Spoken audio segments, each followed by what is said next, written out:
상가 임차인 월세 관리비 연체 상태에서 소유주 바뀌었다면 새 주인은 보증금에서 밀린 월세 등 공제 가능할까?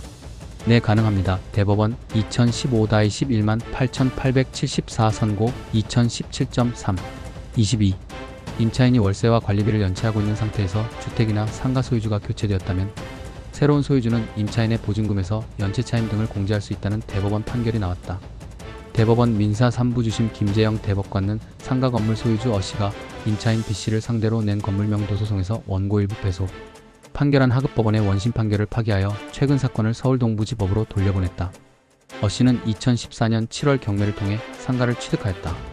그런데 전 소유주인 C씨로부터 상가를 임차한 B씨는 월세와 관리비를 제때 내지 못해 4년간 3,500만 원을 연체하고 있었던 것이다. B씨는 2010년 4월 C씨와 보증금 2,500만 원에 월세 187만 원을 지불하는 조건으로 임대차 계약을 체결했는데 보증금보다 많은 금액을 연체를 하였고 소유주가 어씨로 바뀌었지만 B씨는 여전히 연체된 월세 등을 미지급을 하고 있었다. 결국 새로운 소유주 어씨는 임대차 계약을 해지하였다. 그러자 B씨는 보증금을 돌려주기 전까지는 못 나간다며 버텼다. 어씨는 연체된 임대료를 보증금에서 공제했기 때문에 임대보증금 반환 의무가 없다며 상가 건물을 비워달라는 반환소송을 신청했다. 재판부는 임대차 계약에서 임대차 보증금은 임대차 계약 종료 후 목적물을 임대인에게 명도할 때까지 발생하는 임대차에 따른 임차인의 모든 채무를 담보한다며 이러한 채무는 임대차 관계 종료 후 목적물이 반환될 때에 특별한 사정이 없는 한 별도의 의사표시 없이 보증금에서 당연히 공제된다고 판결했다.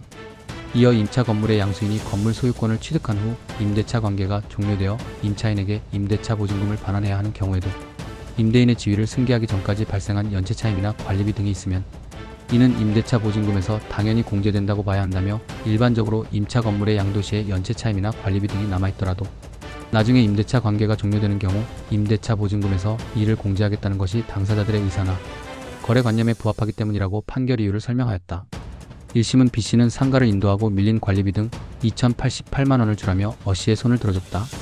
그러나 2심은 상가 명도를 명하면서도 1심이 인정한 2,088만 원 가운데 224만 원만 지급하라고 판결을 하였고 대법원 재판부는 어씨가 별도의 채권양도 요건을 갖추지 않는 한 연체 차임 채권이 승계되지 않는데 C씨의 채권양도가 없기 때문에 어씨는 건물 소유권 취득 후 B씨가 연체한 차임 224만여 원만 보증금에서 공제할 수 있다고 판결 이유를 설명했다. 관리비 미납을 이유로 한 단전 단수 조치가 업무방해죄를 구성하는 사례. 임대차 관계에서 임차인이 관리비를 장기적으로 체납하는 경우가 있다. 이럴 때 임대인이 여러 고민 끝에 임의로 단전이나 단수 조치를 하려고 하는 경우가 있는데 비록 임차인이 잘못한 부분이 있는 것은 사실이지만 단전 단수 조치를 적법한 절차 없이 취할 경우에는 오히려 업무방해죄로 처벌받을 수 있다. 아래 사례에서도 오피스텔에서 관리비를 9개월째 내지 않고 있는 임차인에 대하여 관리업체 대표이사와 관리업체 직원이 단전 단수 조치를 취하였다가 처벌을 받은 사례이다. 비교적 간단한 사례이니 살펴보기 바란다. 다만 적법한 관리 규약이 있고 임차인의 동의를 얻는다거나 적법한 절차를 밟은 경우에 있어서는 업무방해죄가 성립하지 않을 수도 있는데 이 사례에서는 그러한 절차를 밟은 사실이 없다. 일반적으로는 업무방해죄가 성립하지만 임차인의 동의 등 특별한 사정이 있음을 임대인이 입증한다면 이러한 경우에는 사안별로 별도로 살펴보아야 한다.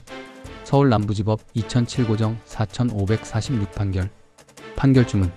피고인 채울 벌금 100만원에 피고인 이을 벌금 30만원에 각 처한다. 피고인들이 위 각 벌금을 납입하지 아니하는 경우 각 5만원을 1일로 환산한 기간 피고인들을 노역장에 유치한다. 피고인들에 대하여 위 벌금에 상당한 금액의 간압을 명한다. 소송비용은 피고인들이 연대하여 부담한다. 범죄사실. 피고인 최영은 서울 영등포구동 오피스텔을 관리하는 주식회사 산업의 대표이사이고 피고인 이은 위 산업의 직원으로 오피스텔 관리소장으로 근무하는 자이다. 피고인들은 공모하여 피해자 2위 오피스텔 홀을 사용하면서 2006년 10월분부터 2007년 6월분까지 관리비 166만 6,910원을 납부하지 않는다는 이유로 2007년 8월 10일 17시경위 오피스텔 홀로 공급되는 전기를 끊고 같은 해 8월 14일 10시 30분경부터 단수를 시켜 위력으로서 위 피해자의 건설무역 업무를 방해하였다. 피고인들의 주장에 대한 판단. 피고인들은 자신들의 행위가 피해자가 관리비를 납입하지 않은 데 따라 관리규약을 근거로 이루어진 것이고 특히 피고인 이은 대표이사의 지시에 따른 것이어서 정당하다고 주장한다.